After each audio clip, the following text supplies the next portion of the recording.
Judy Wakhungu has built a long career in academia, government, and international diplomacy, but her public life has not been without controversy.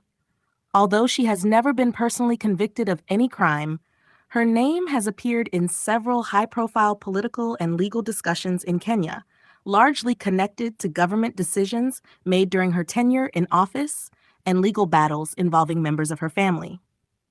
One of the most widely discussed controversies surrounding her family was the National Cereals and Produce Board scandal involving her mother, Grace Wakhungu.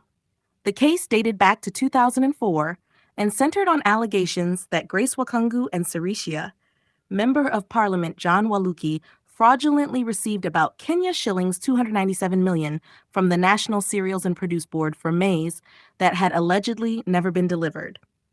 Prosecutors argued that the payment had been secured using a forged invoice. In 2020, Grace Wakhungu was convicted and handed a severe sentence of 69 years in prison or a fine exceeding Kenya shillings 700 million. The ruling sparked national attention, partly because of the prominence of the Wakhungu and Awori families. During the legal battle, Judy Wakhungu's family mobilized significant resources and reportedly raised nearly Kenya shillings 800 million to secure her mother's release on bail. Years later, in October 2024, the Court of Appeal of Kenya overturned the conviction, ruling that the lower court had failed to properly evaluate the evidence and noting that the payments in question had been made following a valid High Court order at the time. Another controversy emerged in 2019 while Wakhungu was serving abroad as Kenya's ambassador. She was summoned by the Directorate of Criminal Investigations for questioning over the controversial Error and Kimware dam projects.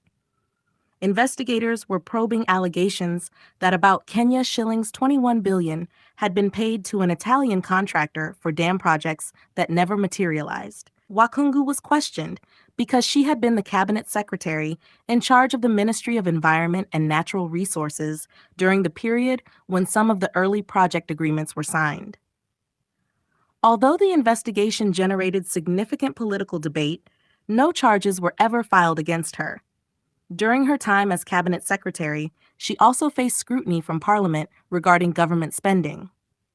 The Public Accounts Committee investigated the purchase of an official luxury vehicle worth approximately Kenya shillings 7 million for her ministry.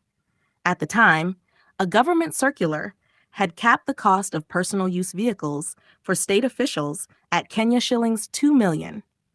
Lawmakers questioned why the ministry authorized a purchase that exceeded the allowed limit by more than 3 times, prompting discussions about government procurement practices. Her diplomatic career also experienced a significant transition in 2023 when William Ruto recalled her from her position as Kenya's ambassador to France. The government explained that the recall was part of a broader reorganization of the diplomatic corps following a change in administration, which replaced several ambassadors who had been appointed during the previous government. Despite these controversies, Judy Wakhungu's professional achievements remain extensive. Born in Bungoma, Kenya, she grew up partly in Maseno and later moved to Nairobi at the age of 11 after spending part of her childhood at Sariba Teachers Training College while her parents were studying abroad. She belongs to the prominent Awori family, sometimes referred to as the Kennedys of Kenya because of their political and social influence across East Africa. Her father, Matthew Sarapai Wakhungu, was a medical professional and educator, while her mother, Grace Wakhungu, built a reputation as a successful businesswoman and finance executive. Judy is one of 5 siblings in the family, which includes author and former tennis star Susan Wakhungu Githuku and her brother Ben Wakhungu. Through her mother's lineage, she is connected to a number of well-known public figures, including her uncle Moody Awori and Ugandan politician Aggrey Awori. Other notable relatives include educator Mary Okello and pioneering lawyer Christine Awori Hayanga. The family's patriarch, Canon Jeremiah Musungu Awori, was an influential Anglican clergyman who helped shape the family's legacy. Wakhungu's academic journey began in Kenya. She attended primary school in Nairobi before enrolling at Loreto High School in Limuru for her secondary education. Her academic excellence later took her abroad. She earned a Bachelor of Science degree in geology from St. Lawrence University in 1983. 3 years later, she obtained a Master of Science in Petroleum Geology from Acadia University in 1986. She then completed a Doctor of Philosophy in Energy Resources Management at Pennsylvania State University in 1993. Her academic accomplishments earned her several honors, including an honorary Doctor of Science degree from the University of Reading. Both Penn State and St. Lawrence University later recognized her as a distinguished alumna. Wakhungu's career has spanned academia, scientific research, government leadership, and international diplomacy. She served as a professor at Pennsylvania State University, where she helped establish the Women in Science and Engineering Institute to encourage female participation in STEM fields. Earlier in her career, she had already made history in Kenya as the first woman to serve on the faculty of the University of Nairobi's Department of Geology. Her pioneering role extended beyond academia. She became the first female geologist in Kenya's Ministry of Energy and Regional Development, and also the first female petroleum geologist at the National Oil Corporation of Kenya. Later, she served as executive director of the African Center for Technology Studies from 2002 to 2013, where she led policy research on energy, climate change, and sustainable development.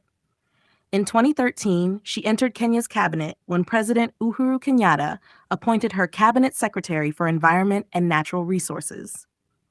She became the first person to hold that position under Kenya's 2010 constitution.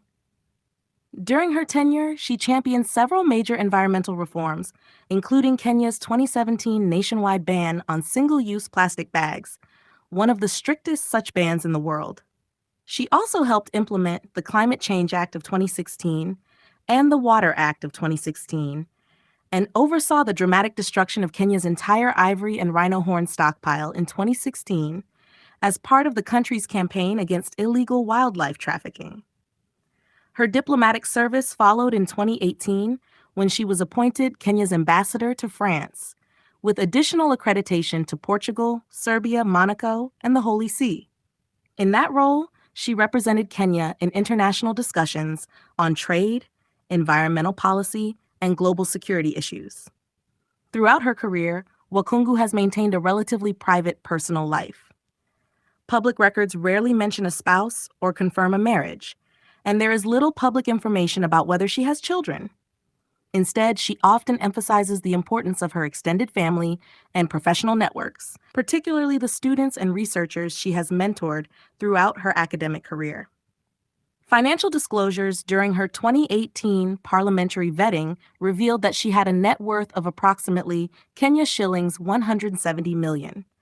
Her wealth primarily came from her long career as a professor, her service in government, and her involvement in international policy institutions. In addition to her diplomatic and academic roles, she has served on several global advisory boards, including the board of the Worldwide Fund for Nature and the board of the International Fund for Animal Welfare. In January 2026, her international influence in environmental policy was reinforced when she was appointed to the WWF International Board of Trustees, further cementing her reputation as one of Kenya's most prominent scientists and environmental policy leaders.